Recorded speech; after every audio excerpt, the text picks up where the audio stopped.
Hi, my name is Carol Pearson. I'll be presenting my project on my tennis ball launcher for a robotics class. So excited to tell you all about it. So first off, we have my inspiration. My inspiration was my two dogs, Tiger and Melby. I wanted to create something they could play with while I'm busy.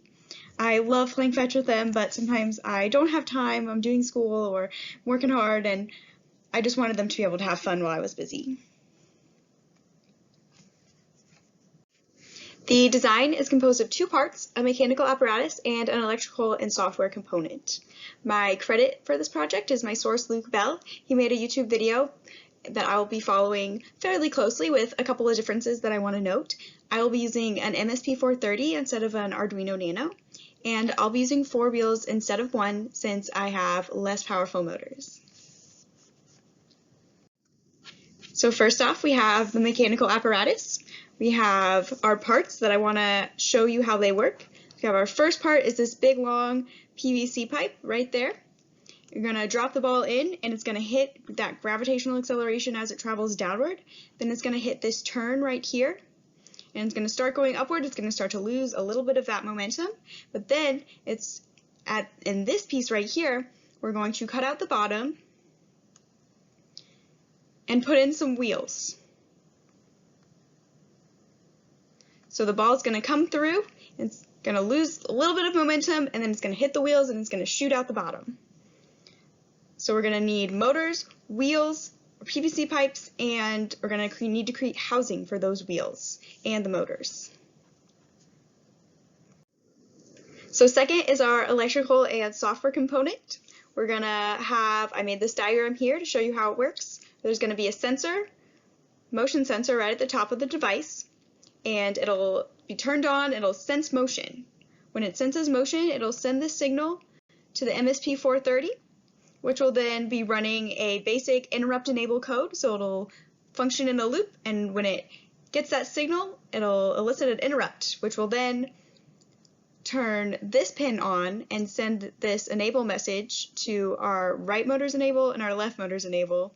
So all 4 motors will turn on for about 1.5 to 2 seconds, and at that time they'll then turn off, which is good.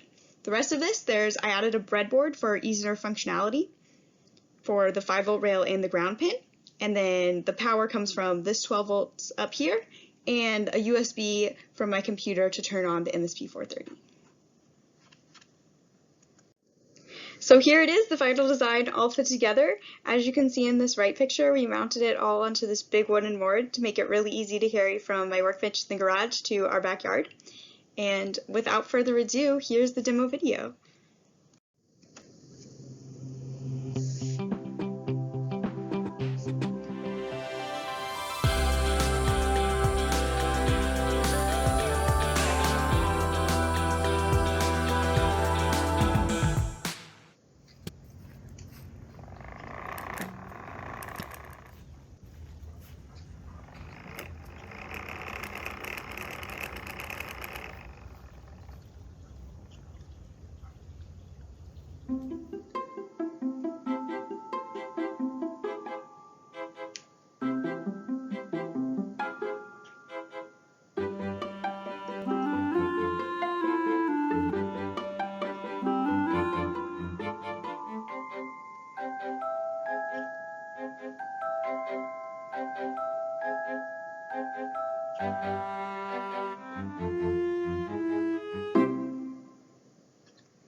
So final thoughts on this project. I had so much fun making it. The electronics and software component worked perfectly, just as I imagined they would. However, some things that I would do better next time is part of the mechanical design. The ball didn't really shoot out as far as I wanted it to. So there are 2 things that I could do to make it better. One would be to, instead of housing the wheels all at the bottom, is put them all at 90-degree angles, encasing the ball, so that when the ball hit the wheels, it would shoot it out a little better.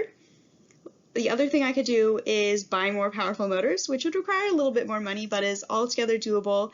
And other than that, the project works so well. Thank you so much for watching.